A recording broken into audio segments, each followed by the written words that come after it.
The clock on my kitchen wall glowed 2:07 a.m. when my phone started buzzing against the counter. The sound sliced through the quiet hum of the refrigerator, and for a moment, I thought it was just another late-night spam call. But when I saw the name, Harper's School Emergency Contact, my breath caught. I remember staring at the screen, half asleep, my silk robe brushing against my bare knees, the faint taste of chamomile tea still on my lips. The woman on the line spoke carefully, like someone holding bad news between her teeth. "Miss Calloway, your sister didn't come for her children today." At first, I laughed softly, disbelieving. That's impossible. Jenna's never late. But the pause that followed told me everything. They'd waited until midnight before calling me, the backup contact.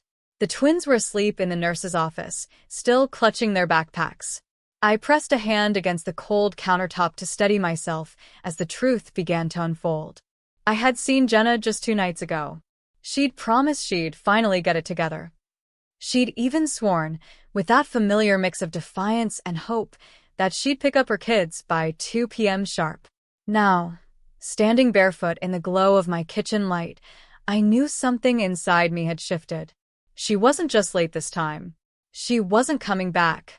And somehow, deep down, I already knew I was about to become the mother my sister couldn't be.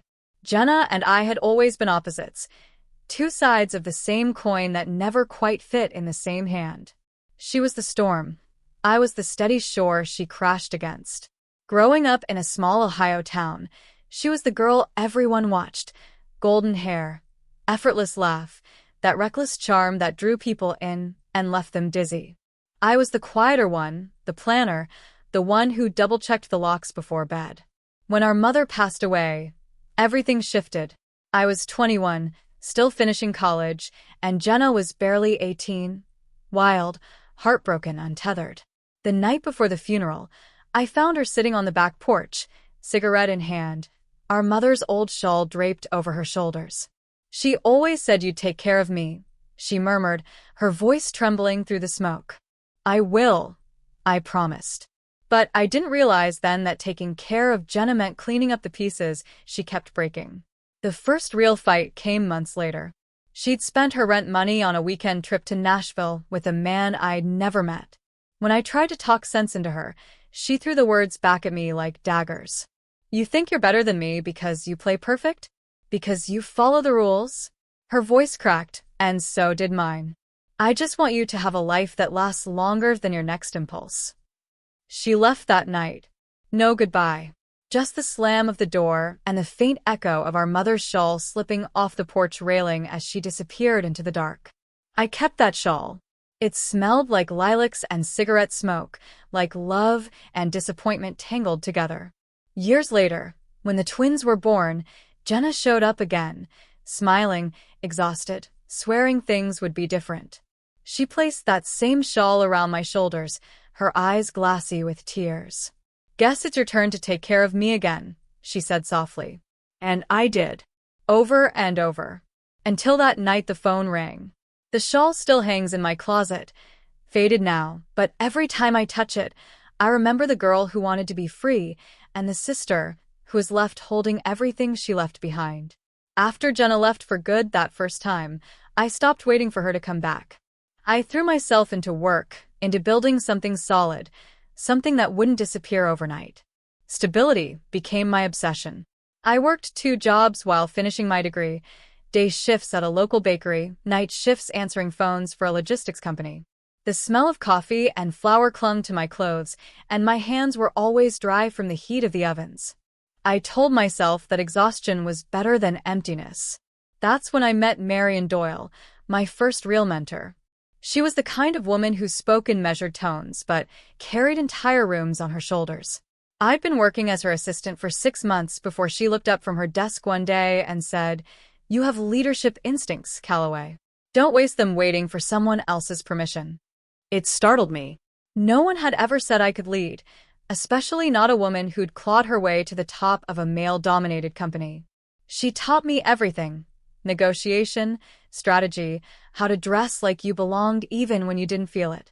I saved every extra dollar, skipped vacations, and slowly earned promotions. My first big win came when I landed a corporate client no one believed I could handle. I remember sitting in this, I said, gesturing around the room. This is what responsibility looks like. What loving someone who keeps running looks like. You don't get to disappear when it gets hard. No one spoke. Even my father looked away. Then Harper's laughter broke the tension. Light, pure, unbroken. She was in the corner, showing Hayes how to make shadow puppets on the wall. That sound, innocent and alive, filled the space like sunlight. I realized then that the life I'd built wasn't just mine anymore. It was theirs too. I wasn't just the sister who stayed behind.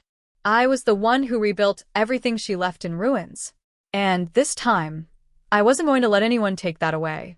That night, after the family left and the kids were asleep, I sat at my kitchen table with a legal pad and a cup of coffee that had long gone cold.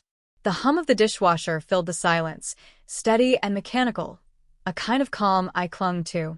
For years, I'd lived my life cleaning up the aftermath of my sister's choices. But now, with Harper and Hayes curled up safely upstairs, I realized this wasn't just about forgiveness. It was about boundaries, something I'd never truly set. The next morning, I called a family meeting. Everyone came, even the ones who had sworn they were too busy the day before. They sat in my living room, uncertain and awkward, like strangers waiting for a verdict. I'm going to keep Harper and Hayes, I said plainly. At least until Jenna is found or legally declared unfit. They deserve stability, and I can give them that. My father shifted uncomfortably. You're taking on too much, Lily. You don't have to play hero. I'm not playing anything, I replied. I'm doing what has to be done. But I'm not doing it alone this time. I handed out sheets of paper I'd written the night before, one for each person. These, I said, are the conditions if you want to be part of their lives. Aunt Ruth frowned. Conditions? Yes, I said firmly. For once, we're going to stop pretending this family isn't broken. Each list was different. For my father, start therapy. Learn how to talk without blame. For Ruth, stop gossiping. Help with childcare once a week. For my cousin Laura, who'd always criticized Jenna behind her back, be kind to the kids. They don't need your opinions, they need your presence. They looked stunned, even offended. But I didn't soften my tone. For years, I said, we let dysfunction pass as normal. We excused, we enabled, we ignored. That ends now. These kids will not grow up believing love means cleaning up someone else's mess. The silence that followed wasn't angry. It was thoughtful, maybe even ashamed. After a moment, Ruth spoke first. You sound just like your mother, she said quietly. She'd be proud. That caught me off guard. For a second, I had to blink back tears. I hope so, I whispered. I didn't expect them all to change overnight. But I could see something shift. The way my father nodded slowly, the way Laura's eyes softened as she looked toward the staircase where Harper's giggles drifted down. They began to understand that my strength wasn't stubbornness, it was survival. When they left that afternoon, the lists were still on the coffee table, but no one tore theirs up. Maybe, for once, they were willing to try. As I stood by the window watching them leave, I thought of Jenna again. Her laughter, her chaos, her endless running.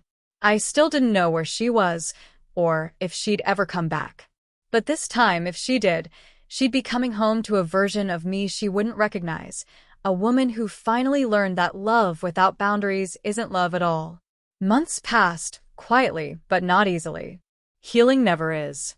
The twins settled into a rhythm, school, bedtime stories, pancakes on Sundays. I learned how to braid Harper's hair and patch Hayes's jeans. They started calling my townhouse home without hesitation. At first, every knock on the door sent my heart racing, half expecting Jenna to appear, repentant, reckless, needing forgiveness. But as the seasons changed, that hope softened into something gentler, acceptance. Some stories don't end the way you want them to, but that doesn't mean they can't still be beautiful. The family kept their promises, mostly. Aunt Ruth came every Wednesday with groceries and an extra set of hands. My father, for the first time in decades, called to ask how I was really doing. There was awkwardness, of course. Learning to speak truth without flinching takes practice. But it was a start. One afternoon, while reorganizing the closet, I found my mother's old shawl again, the one Jenna had left behind years ago. The lilac scent was faint now, replaced by something warm and worn, like time itself. Harper peeked into the room just as I was running my fingers along its edge. "What's that?" she asked. "It belonged to your grandma," I said softly, kneeling beside her. "And it's been passed through a lot of strong women who had to make hard choices." She smiled, that same quick, dimpled grin her mother used to have, and wrapped the shawl around her shoulders. "Does that make me one too?" I brushed her hair back and kissed her forehead. "It does now." That night, after tucking them in, I stood by the window watching the city lights flicker against the glass. The reflection staring back at me didn't look like the woman who used to fix everything quietly. She looked steady, whole. I thought about Jenna, wherever she was, and whispered into the silence, I kept my promise. Maybe she'd find her way back someday. Maybe she wouldn't. But either way, her children were safe, and I had finally learned the difference between carrying someone and saving yourself. As the clock ticked past 2 a.m., that same hour when everything had once fallen apart, I realized something profound. I wasn't waiting anymore. I had arrived. My sister never came back that night, but somehow, in her absence, I found my way home.